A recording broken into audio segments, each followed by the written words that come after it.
From Keene in the Shire, the Liberty Media capital of the world, this is Daryl W. Perry, host of FPP Radio News for Monday, October 20th, 2014. Silver is trading at $17.46 per ounce. Gold is valued at $1,246 per ounce. And according to BitcoinAverage.com, the average price of Bitcoin is $384.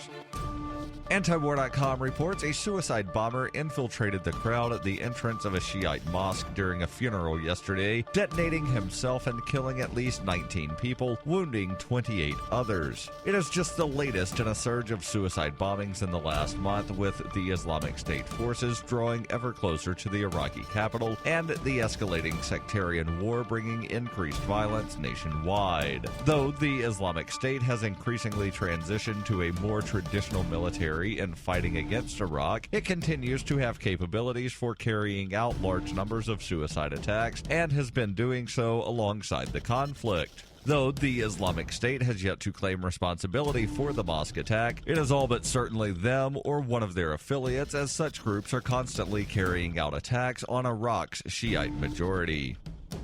FPP Radio News is brought to you by Bitcoin Not Bombs. Bitcoin Not Bombs is a launching pad for nonprofits and social entrepreneurs into the financial freedom of the Bitcoin economy. Bitcoin Not Bombs is fully committed to being the hub of the nonprofit sector of the Bitcoin economy, maximizing the potential cross-promotion of all our clients and commercial partners. To learn more, visit bitcoinnotbombs.com.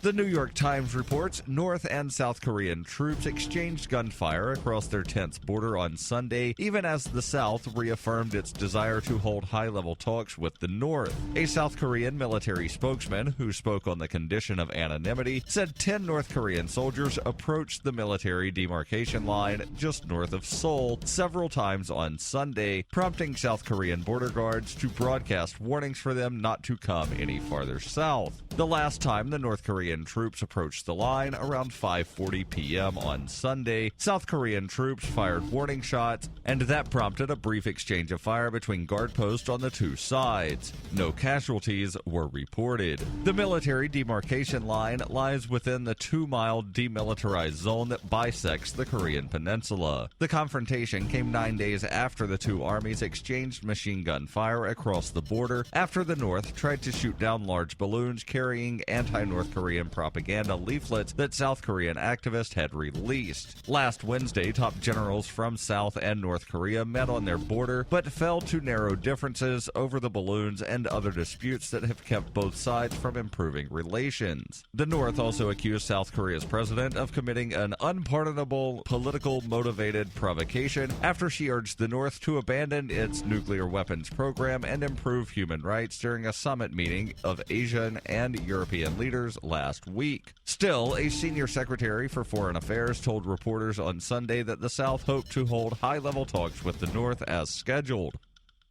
FPP Radio News is brought to you by Roberts & Roberts Brokerage. For over 35 years, Roberts & Roberts has been a trusted source for buying and selling your investment-grade precious metals. They now take Bitcoin for purchasing precious metals so you can turn your profits into a long-term investment. Call Roberts & Roberts today for knowledgeable advice on investing. 800-874-9760.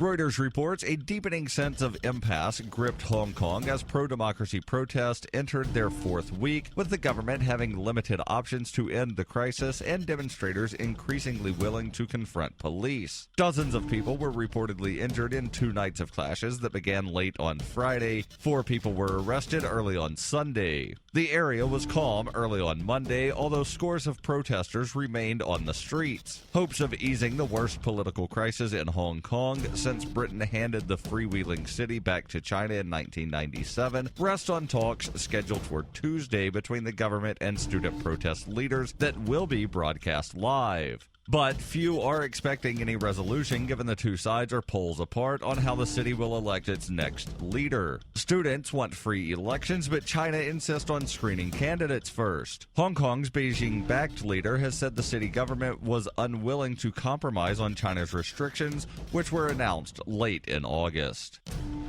This has been FPP Radio News, online at fppradio.com.